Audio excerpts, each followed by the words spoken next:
platform for diverse opinions and perspectives through our presenters and other listeners. We encourage active participation, critical thinking, and lifelong learning. It's important to recognise that views expressed by individuals are their own and not those of management or stakeholders. Certain content might not resonate with everyone. If it bothers you, please explore other programming alternatives. Thank you for being part of MITE Radio's inclusive community. You're here on MITE Radio with interesting people, interesting times, and I have the absolute pleasure to welcome Dan Bull as one of our guests today, or as our guest today. I'm so excited to have you here. Thank you. Hello. I'm so rapt to be here. Thank you for asking me. Ooh, I know it's a 2-hour interview, but it's going to go like that. You watch. We're going to have so much fun and have lots of chats, and you've got some incredible music selection here. I was very, very impressed with some of the music. Good. So it's going to be great. Do you want to tell us about yourself? 2 sentences. Who is Dan Bull? 2 sentences. Dan Bull is a local Bayswater boy with a family and spends a lot of time working in his local community. Very nice. That leads us straight into Fun, Fun, Fun by the Beach Boys.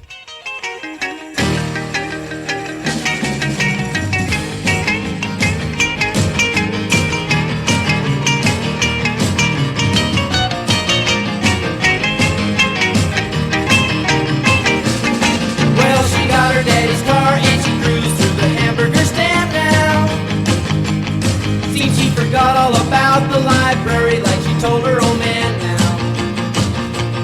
And with the radio blasting goes cruising just as fast as she can now. And she'll have fun, fun, fun till her daddy takes the TV away. Fun, fun, fun till her daddy takes the TV away. Well, the girls can't stand her 'cause she walks, looks and cries like an ace. You walk like an ace now, you walk like an ace. She makes the Indy 500 look like a Roman chariot race. Like an ace now, you look like an ace. A lot of guys try to catch her, but she leads them on a wild goose chase. And she'll have fun, fun, fun till her daddy takes the TV away. Fun, fun, fun till her daddy takes the TV away.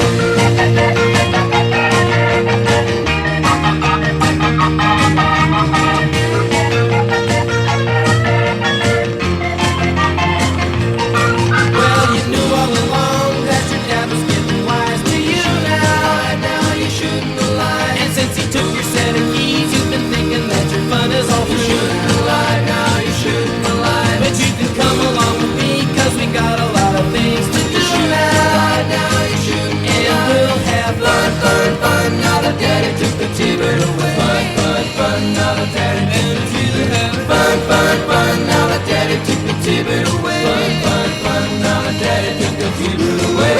Fun, fun. Now the daddy took the TV away.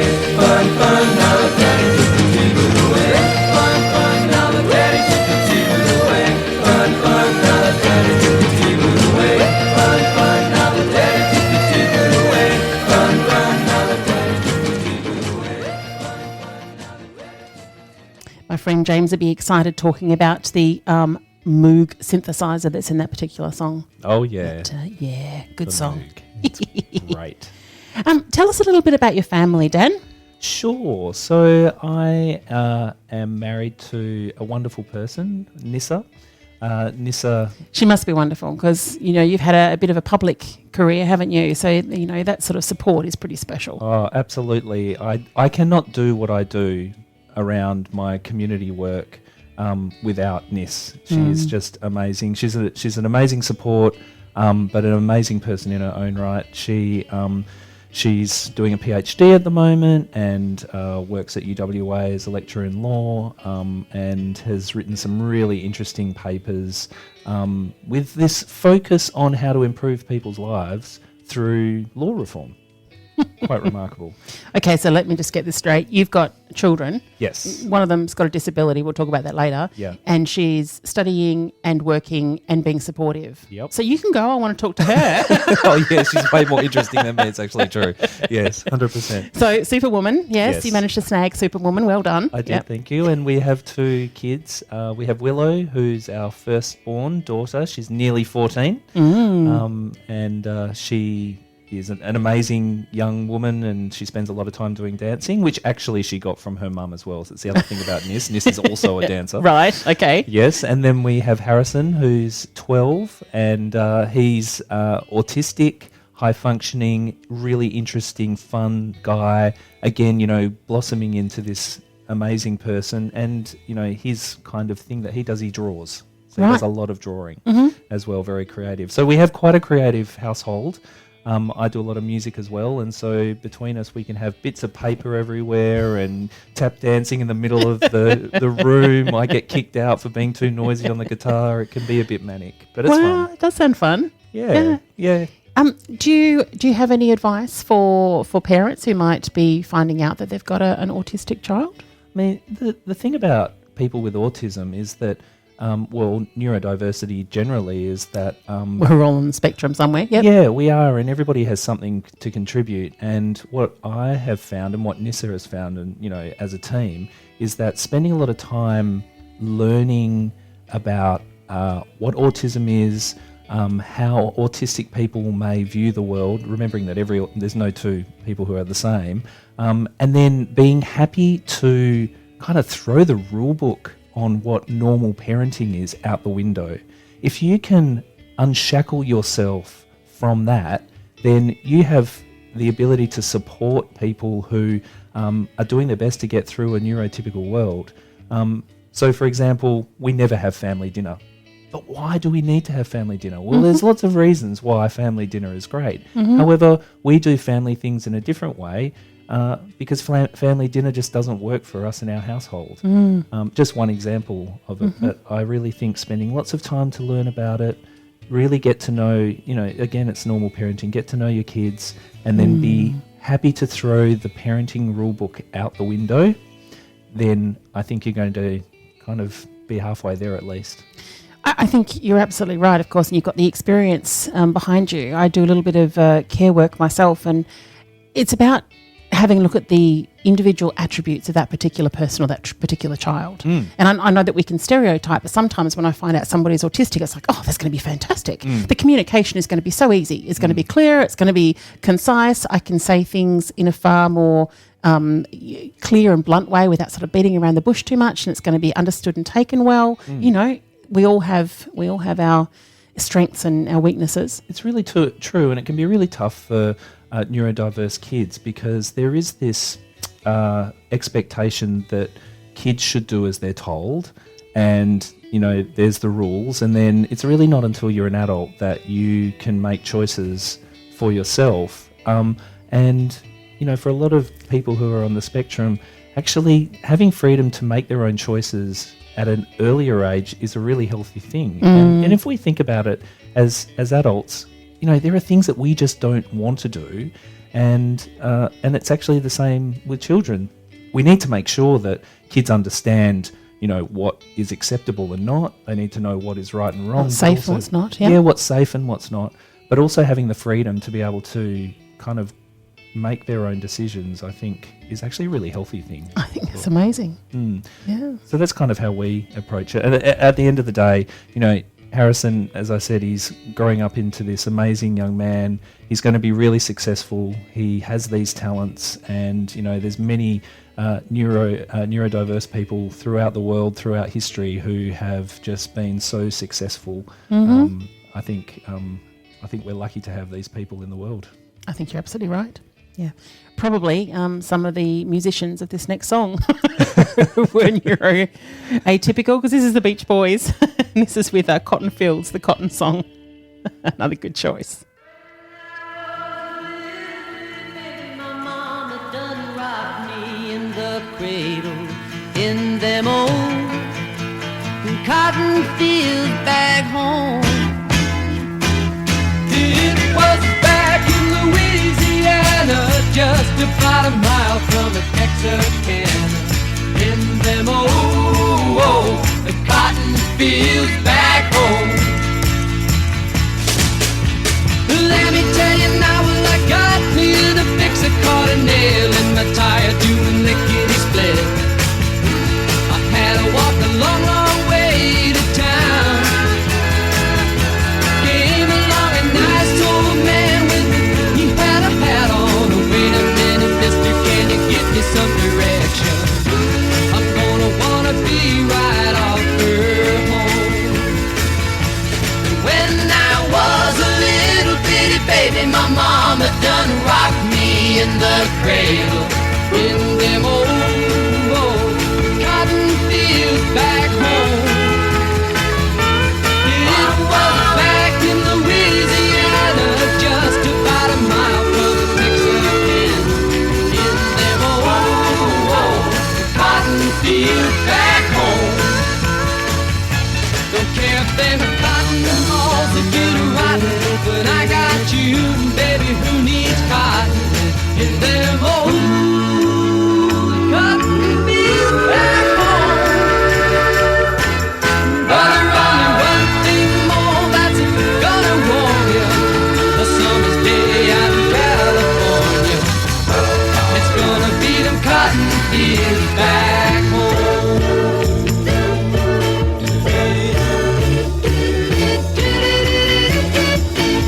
It was back in Louisiana, just about a mile from the Texarkana. But give me them cotton fields back in Louisiana. Let me hear you for the cotton fields. About a mile from the Texarkana. You know that there's just no place like home. Oh boy, it sure feels good to breathe the air back home. You should have seen their faces when they seen how I grow in them old cotton fields back home.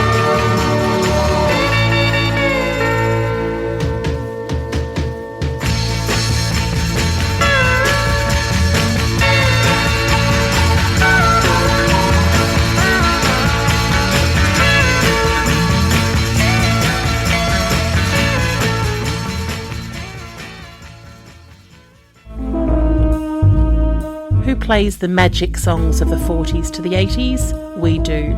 We are MITE Radio, making IT easy and enjoying great tunes.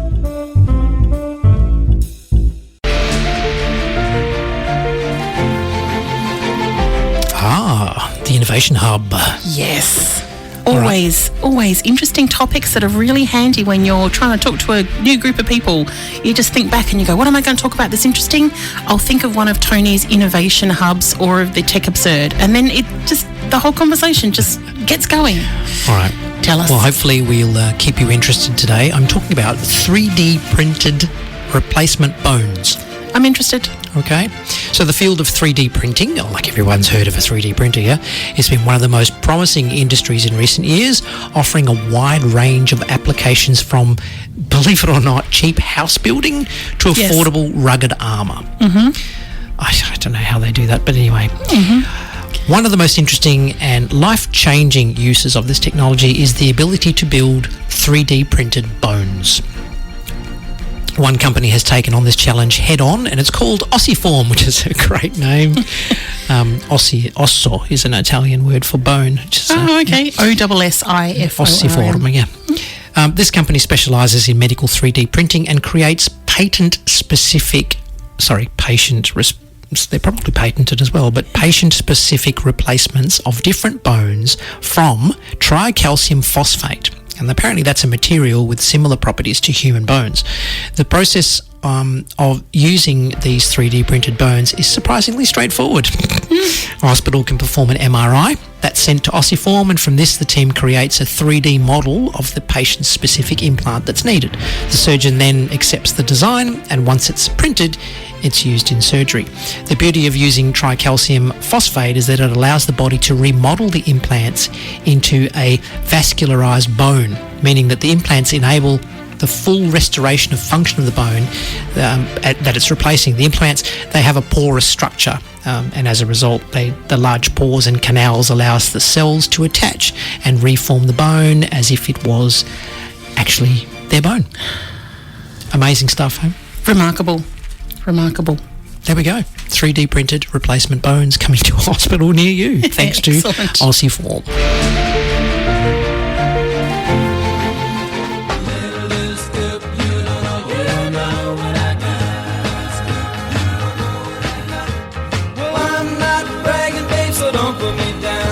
But I've got the fastest set of wheels in town. When something comes up to be, he don't even try. 'Cause if he had a set of wings, man, I know she could fly. She's my little loose coot. You don't know what I got. Just a little loose coot with a flathead mill. But she'll walk a thunderbird like she's standing still. She's boarded in her leaf and she's stroking board. She'll do 140 in the top end floor. She's my little loose coot. You don't know what I got. She's got a competition clutch with the 4 on the floor. And she purrs like a kitten till the lake pipes roar. And if that ain't enough to make you flip your lid, there's one more thing, I got the pink slip daddy. And coming off the line when the light turns green, well, she blows them out of the water like you never seen. I get pushed out of shape and it's hard to steer when I get rubber in and all 4 gears. She's my little loose scoop. You don't know what I got. She's my little loose scoop. You don't know what I got.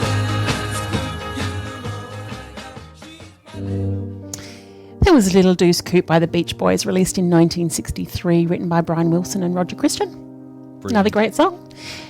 Dan, you work as a legal mentor to work on what I'm assuming is kind of personal and professional development as a coach for young lawyers. Yeah? Yeah. How did you come to end up doing something like that? And how do you think it best equips you for working in local council? Because you've done that as well. Yeah, it's. I mean, the essence of the job is in a large international law firm where we have a team of around 20 young lawyers, people new to the profession, and we have a sister office in the UK as well that has a large number of young lawyers as well. And so what we do is we support our network throughout the globe to make sure that they've got enough juniors for their transactions or litigations and these kinds of things. But what that results in is a lot of mentoring of people new to the profession. It's actually really a really rewarding job to be working with these young, hungry, super intelligent, super interesting 25 to 30-year-olds who are, often this is their first professional role. They want to know where they're progressing to, and working with young people in this way is just amazing. I feel very privileged to be able to do that, even though I'm called a senior associate. I don't do much lawyering per se. It's much more helping these people become great lawyers. It's been really great for me as a local councillor because even though as a counsellor, I'm not particularly old. I'm 45, so kind of around probably the average age. I am the next generation. I am one generation ahead of the younger people now, and to be able to work with 25 to 30-year-olds day in, day out has been amazing in terms of understanding how this new generation sees the world, what their concerns are, what they're excited about, where they see themselves contributing to the world. And it just means that I'm much more equipped to talk to younger people in our local community because I kind of am being exposed to that every day. Yeah, I really appreciate those opportunities to be able to do that. I can't remember the exact quote from Einstein, but he basically said something like, we can't solve the problems of the past by doing things the same way we've been doing it. And I can't help but think that the solutions that we're going to need to come up with are going to come from young people. Oh. The more we can involve them in those decision-making processes, the more they're involved in local council, the more they're having their voice to vote, I think the better for everyone. Absolutely. I think it can be very simple for people who are kind of 40 older to inadvertently just be kind of aware of what's going on from their perspective, but younger people really do have their own perspective, and it is different. And Not always right, of course. Not always right. No, it's a really good point. Well, I am embarrassed about some of the times that I stood my ground against my dad. My dad he was one of those people that would just throw a topic of conversation into the table and would all like argue or discuss it very heavily. And now I reflect on some of the stances that I had as a teenager and go, oh, it's a bit embarrassing, because I didn't understand all the nuance, but that was what he was trying to teach me. But also you reflect on that and you're a more fulsome person as a consequence of being able to reflect on that as well, Exactly. I think. Yeah. And there can't be anything, like you can't underestimate the power of experience and, the mentoring that I do with, younger professionals. There are lots of discussions about this is what I did, this is what I thought, but also I'm really conscious of making sure that they have space to be able to kind of, put their argument forward or make mistakes and know that they're, that's completely fine as well, because that's how we all learn. Yeah. Not all corporate culture is welcoming of people making mistakes. And it's really nice that your organisation obviously is. I'm actually really impressed that your organisation has this spare people, I guess, that can sort of focus on problems in different places when they need extra people. That sounds surprising to me. Is that the norm, or is that your organisation being a little bit cleverer than others? There are others who do a similar thing. We do it in our own particular way. The use of technology is a really important component to that, and the fact that we are able to effectively be digitally inserted into a team in Hong Kong or Luxembourg means that we can provide our clients a better service, and it's still top tier as well. Yeah. But without that technology, it would be much more difficult to be able to do that. Let's go to a bit more music. This is Listen to the Music by the Doobie Brothers.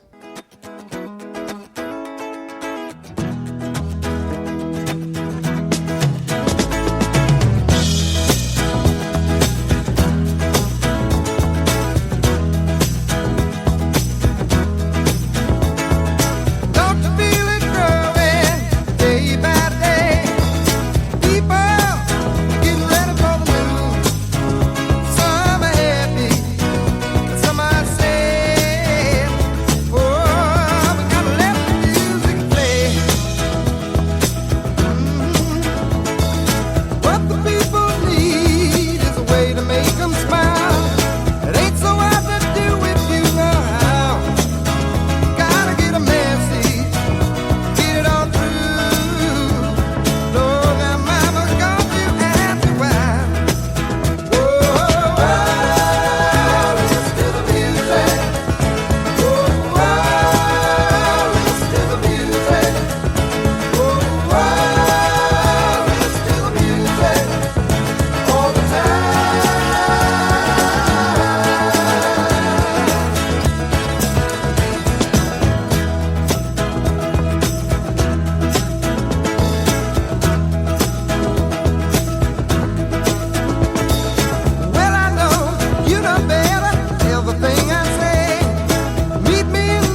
listen to the music by the Doobie Brothers. Bless their cotton socks.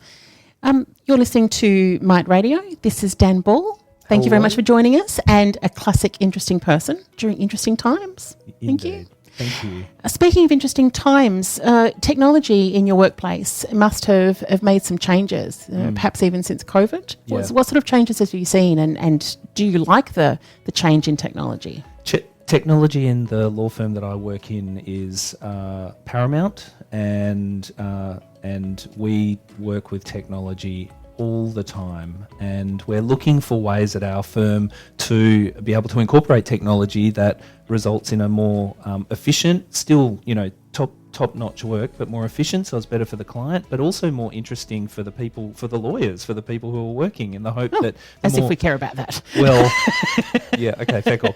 I'm not going to argue with you. Lawyer jokes are allowed. Oh, that's good. That's lucky. Yeah. On the other hand, actually, I saw some stuff on LinkedIn saying, artificial intelligence is coming, and if you're a lawyer, you're only going to, you're going to lose all this work, so you're only going to have like 3 days of work a week. And I'm like, I'm sure most lawyers would be pretty happy with that. They could spend time doing golf or something the other two. Not that that's actually how it's going to work. Well, AI in law firms is definitely coming. And if we can get to a point where, I don't think it's very far away, where, for contract reviews, for example, we can use an AI tool that can apply principles that can give some guidance. I mean, that's awesome. And, the first cut can be kind of the most drudgery kind of work. So I think that's really cool. The other thing we do is we spend a lot of time using online platforms for data rooms to be able to review contracts.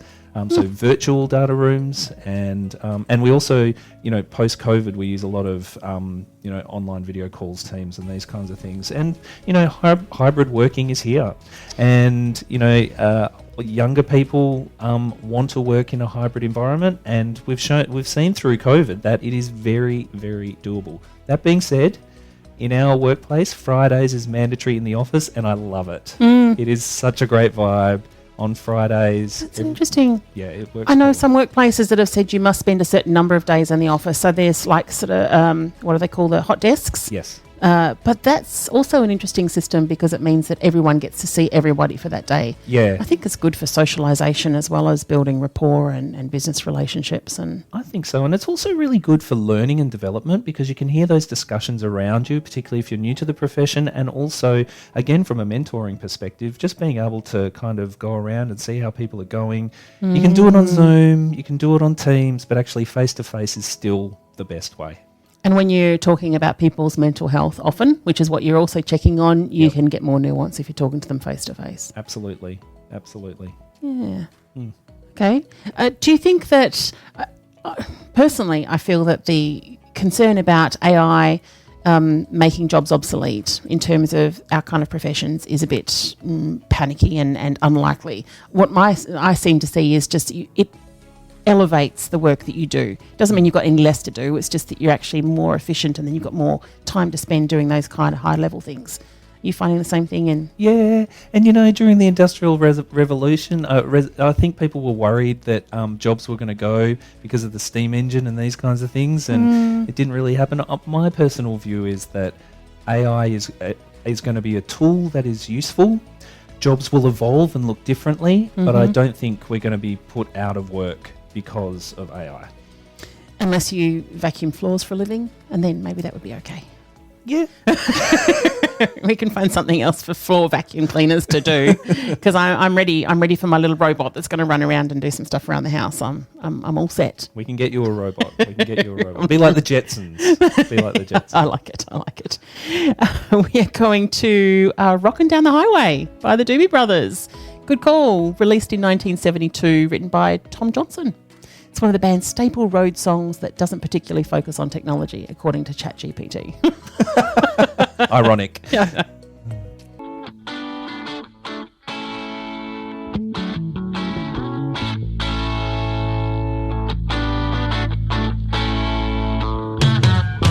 Got those highway blues, can't you hear my motor running? Flying down the road with my foot on the floor. All the way in town, they can hear me coming. Phone's about to drop, shoot up to the ball. And I smell my motor burning. Oh,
Jazzing up your day with MITE Radio, MITE radio.com.au.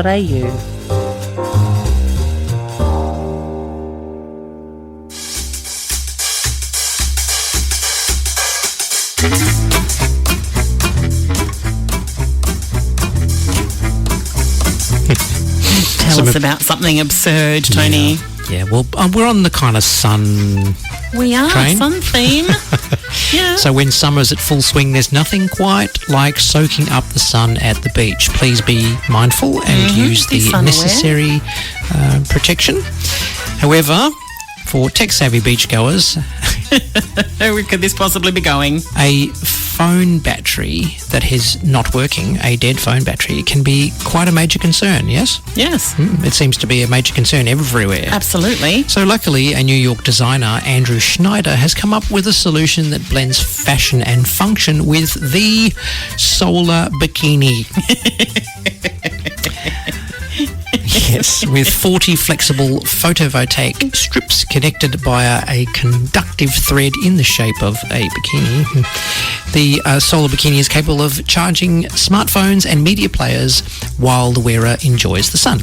Not only is it a stylish addition to your beach wear, but it's also an eco-friendly alternative to the traditional charging methods. Each solar bikini is custom-made to fit each individual wearer, as you can imagine, ensuring there is maximum comfort and efficiency. And the USB port allows for easy device charging, eliminating the need for bulky power banks or cords. Additionally, solar dresses and jackets are also available. Have a look it up. It's called Solar Bikini, New York designer. You heard it here first. There you go.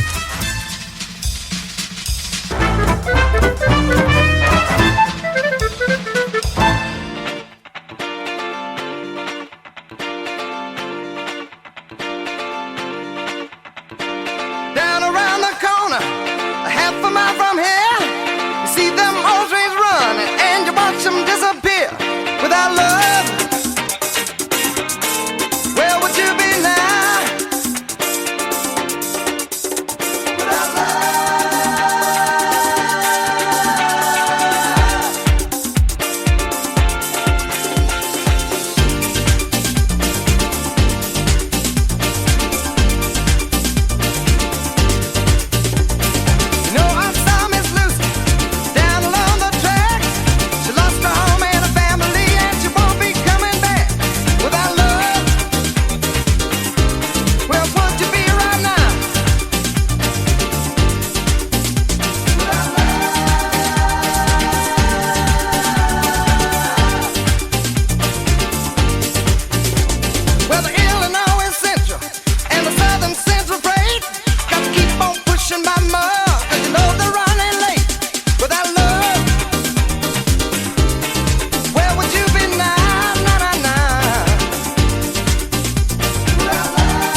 Doobie Brothers. That was great. Thank you very much.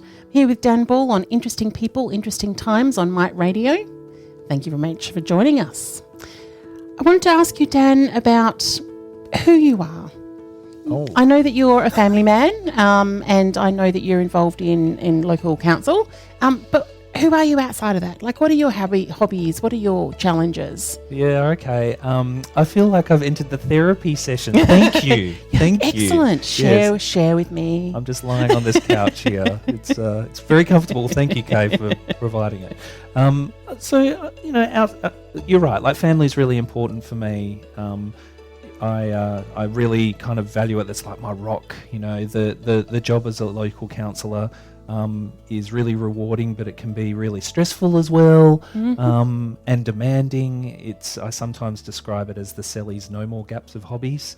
If you've got a spare spot, you can do councillor work. Right. But I feel the same with social media. Yep. yeah, well, yes, that's true. So that's really, really important. But I do still love music. So I've done music most of my life.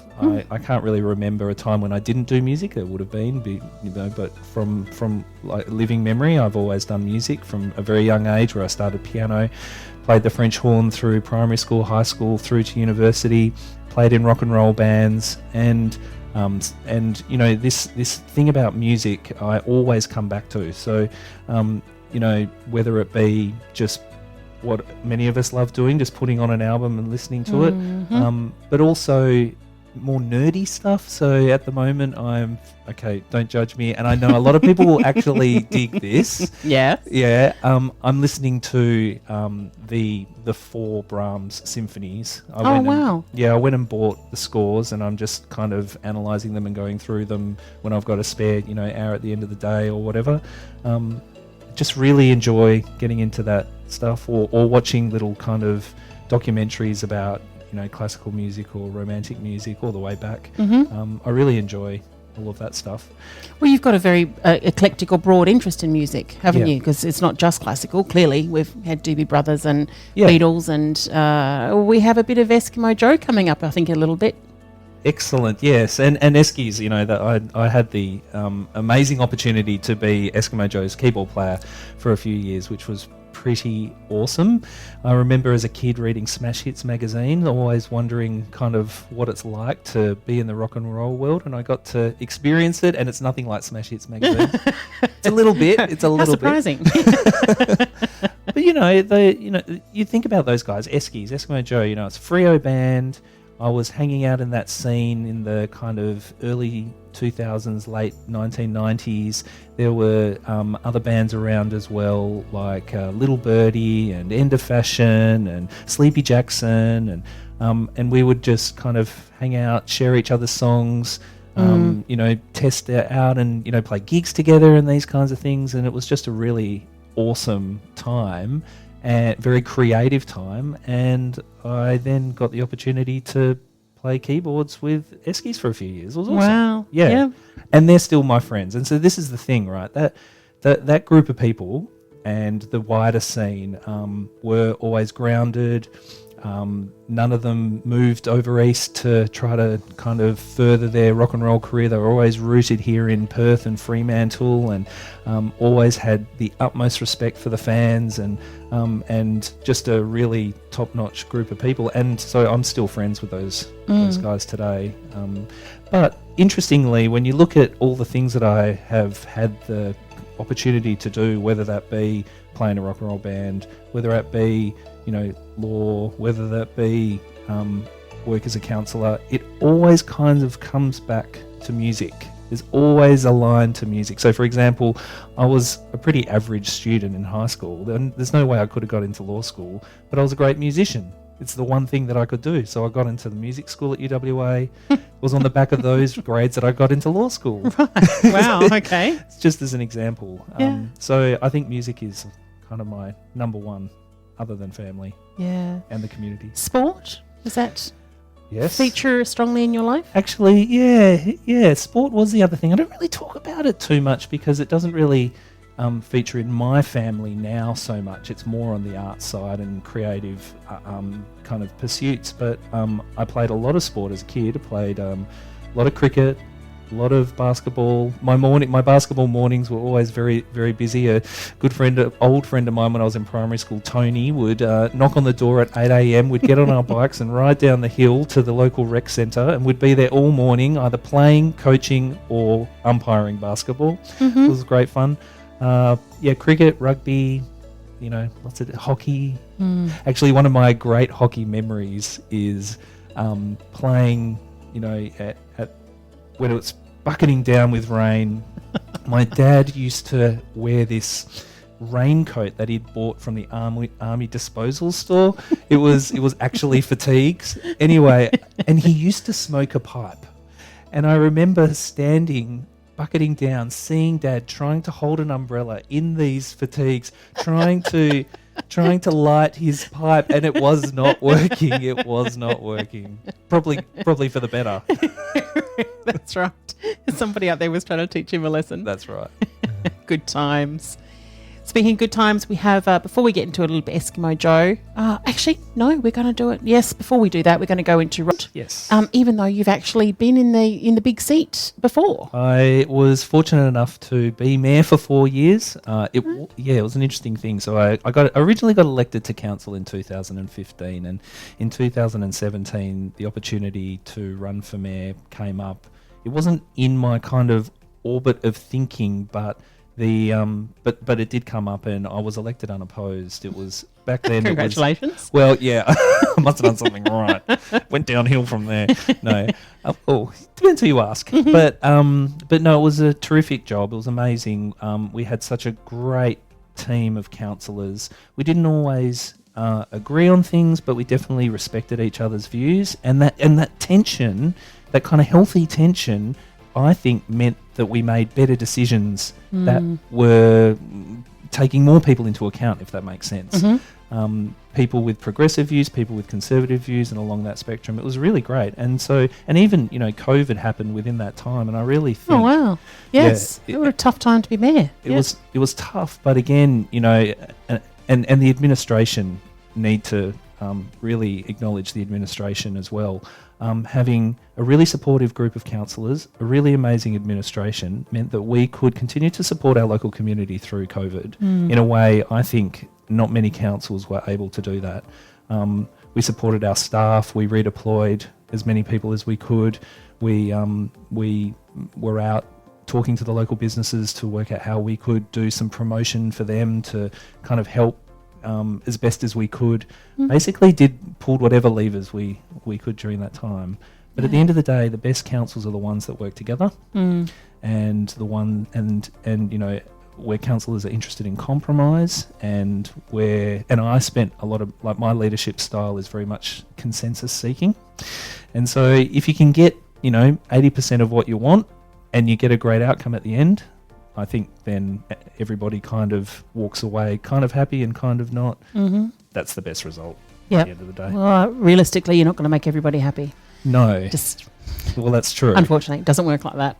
Yes. Speaking of people not being happy, what are the issues in the local council at the moment that you see as being the important ones, or the ones that people are talking to you most about? Well, today I was out in Bedford, and the issues that came up with me in Bedford today were tree canopy. We need more tree canopy.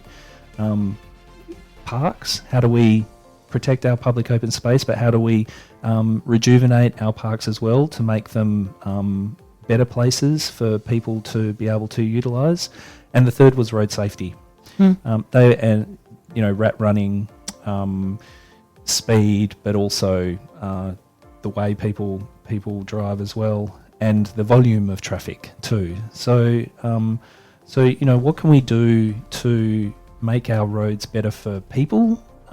We can plant more trees, which means that cars will generally slow down because people drive slower when there's large things in their periphery. So then we're delivering on tree canopy, and then thinking about how we can protect those public open spaces is the third thing that came up. That was today. Yeah, interesting. All right, let's come back to that. But as promised, let's go to an Eskimo Joe number called From the Sea. Brilliant. Sound familiar? Very.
Playing the best music while you're working, driving, gardening, learning while relaxing. MITE Radio, making IT easy.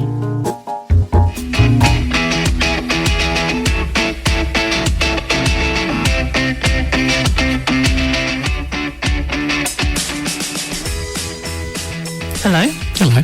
We have There you an app go. of the day. Yes, that's next on our agenda. App of the day is Bitmoji. Oh, I love Bitmoji. Look, it's a so bit cute. Yeah, it's a bit of fun to jazz up your messages, your text messages, any kind of electronic messages. You go to the website Bitmojis, that's bitmoji.com. Or install the app. Or you can install the app.